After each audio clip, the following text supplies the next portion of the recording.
Daily taste the daily. తెలంగాణలో కాలేజీల బంద్ 4వ రోజు కొనసాగుతోంది. Degree, PG, engineering, pharmacy, professional కాలేజీలు మూతపడ్డాయి. 10,000 కోట్ల రీయింబర్స్మెంట్ బకాయిల్లో 5,000 కోట్ల రూపాయలు విడుదల చేసే వరకు బంద్ కొనసాగుతుందని స్పష్టం చేస్తున్నారు. మిగతా 5,000 కోట్లలో నెలకు 500 కోట్ల రూపాయల చొప్పున 10 నెలల్లో విడుదల చేయాలంది. అధ్యాపకులకు జీతాలు కూడా ఇవ్వలేకపోతున్నామని, అందుకే బంద్కు దిగాల్సి వచ్చిందని పేర్కొంది.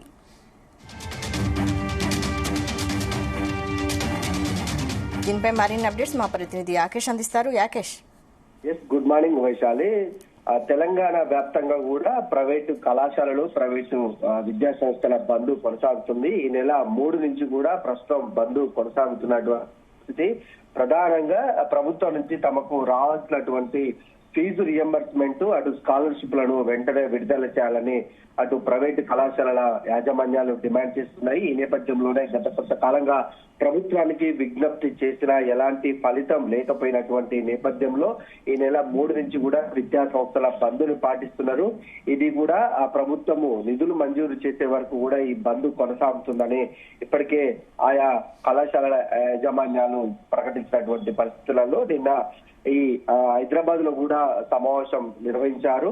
దీనికి సంబంధించి ఫీజు రియంబర్స్మెంట్ నిధులు, ఇతర భవిష్యత్తు కార్యాచరణ మీద కూడా ఈ సమావేశంలో చర్చించారు. ఈ నెల 8న కూడా ప్రభుత్వానికి వ్యతిరేకంగా ఒక సభను నిర్వహిస్తామని చెప్పారు. దానికి సంబంధించి ఈ నెల 8న కూడా ఒక పోస్టర్ ను ఆవిష్కరిస్తారు. దాని తర్వాతకి పూర్తి స్థాయిలో కార్యాచరణ రూపొందిస్తామని కూడా అటు దానికి సంబంధించినటువంటి కళాశాల యాజమాన్యాలు చెప్పారు. దీనికి సంబంధించి 8న ఎల్బీ స్టేడియంలో లక్షలాది మందితో సంబంధించి అధ్యాపకులతో కూడా ఒక సభను ఏర్పాటు చేస్తారు.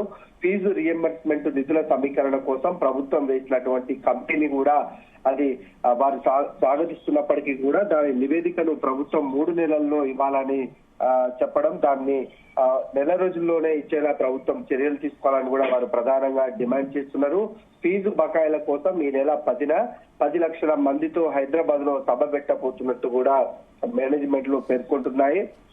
అట్లాగే ప్రభుత్వం కూడా ఇటు మేనేజ్మెంట్లతో పాటు బెదిరింపులకు పాల్పడుతుంది. టెక్నీషియన్ ఎడ్యుకేషన్ కమిషనర్ దేవసేనని కూడా వారు తొలగించి ఇప్పటికే ప్రభుత్వం పెద్దలకు దీనికి సంబంధించినటువంటి నివేదికను కూడా వివరించారు. ఆ ఫీజుల నిధుల సేకరణ కోసం కూడా అవగాహన లేని వ్యక్తులను తొలగించాలని వాళ్ళు ప్రధానంగా డిమాండ్ చేస్తున్నటువంటి పరిస్థితి. అయితే ఈ అన్నిటికీ కూడా ప్రధానంగా దాదాపు 10,000 కోట్ల రూపాయలు కూడా ఫీజు రియంబర్స్మెంట్, స్కాలర్షిప్లకు పెండింగ్ లో ఉన్నటువంటి నేపథ్యంలో ప్రభుత్వము విడతల వారీగా విడుదల చేస్తామని చెప్తున్నప్పటికీ కూడా ఎక్కడ కూడా ఆ పరిస్థితి అయితే కనిపించట్లేదు. ప్రస్తుతం 5,000 కోట్లు రిలీజ్ చేస్తేనే కాలేజీల బంద్ విరమిస్తామని federation of association Telangana higher education institution ప్రకటించింది. బకాయిల విడుదల కోసం ఇప్పటికే CM Revanth Reddy, deputy CM Bhatti Vikramarka మంత్రులు హామీ ఇచ్చినప్పటికీ కూడా ఆ సమస్య పరిష్కారం కావట్లేదు. మరోపక్క తమ సమస్యలను సీఎం రేవంత్ రెడ్డికి మరోసారి విన్నవించుకుందామని చూసినప్పటికీ కూడా ఆయన సమయం ఇవ్వట్లేదు. దీంతో సమస్య ఇంకా జటిలమైపోతుందనేది వారు ఆవేదన వ్యక్తం చేస్తున్నారు. మొత్తానికి మొన్న కొంత గవర్నమెంట్ కొన్ని నిధులు విడుదల చేసినప్పటికీ కూడా అవి ఎందుకు సరిపోవు, అధ్యాపకులకు జీతాలు కూడా ఇయ్యని పరిస్థితి ప్రైవేటు యాజమాన్యాలకు ఉన్నది. ఈ నేపథ్యంలో ఇప్పటికే అనేక అప్పులు తెచ్చుకొని కూడా కళాశాలలను నడిపిస్తున్నాము అనేది వారు చెప్తున్నటువంటి మాట. అయితే గత ప్రభుత్వంలో చేసినటువంటి స్కాలర్షిప్లు, ఫీజు రియంబర్స్మెంట్లు బకాయిలు ఉన్నాయి.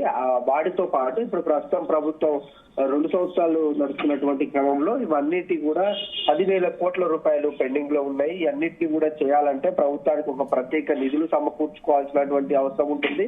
మొన్న లిక్కర్ కు సంబంధించి వచ్చిన దరఖాస్తుల నేపథ్యంలో కొంత అమౌంట్ ను వారు విడుదల చేసినప్పటికీ కూడా అవి ఎందుకు సరిపోలేదు అనేది కూడా వారు చెప్తున్నటువంటి మాట. అయితే ఈ స్కాలర్షిప్, ఫీజు రియంబర్స్మెంట్లను విడుదల చేయాలని అటు పక్క విద్యార్థి సంఘాలు కూడా ప్రధానంగా డిమాండ్ చేస్తున్నాయి. గత కొంతకాలంగా ఖమ్మం జిల్లాతో పాటు అనేక జిల్లాల్లో కూడా విద్యార్థి సంఘాలు రోడ్డెక్కాయి. మీడియా ద్వారా కూడా వారి ప్రభుత్వానికి డిమాండ్ చేస్తున్నటువంటి పరిస్థితి ఉంది. అయితే ప్రభుత్వం ఇప్పటివరకు ఆ అంశం మీద ఎలాంటి చలనం లేదని చెప్పుకోవచ్చు.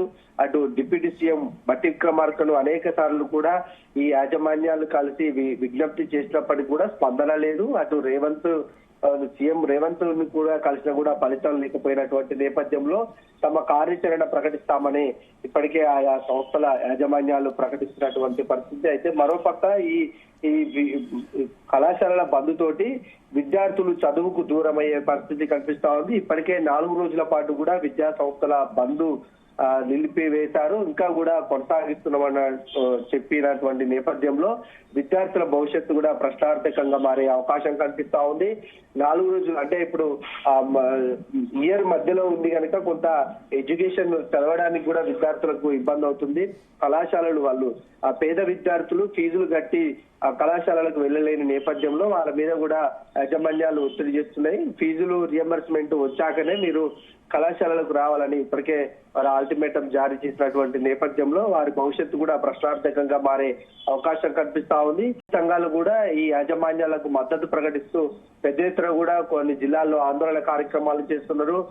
ఫీజు రియంబర్స్మెంట్ స్కాలర్షిప్ ను విడుదల చేసే వరకు కూడా ప్రభుత్వం మీద తమ పోరాటం కొనసాగుతుందని అయితే వారు స్పష్టంగా చెప్తున్నారు. అటు యాజమాన్యాలు కూడా అదే చెప్తున్నాయి.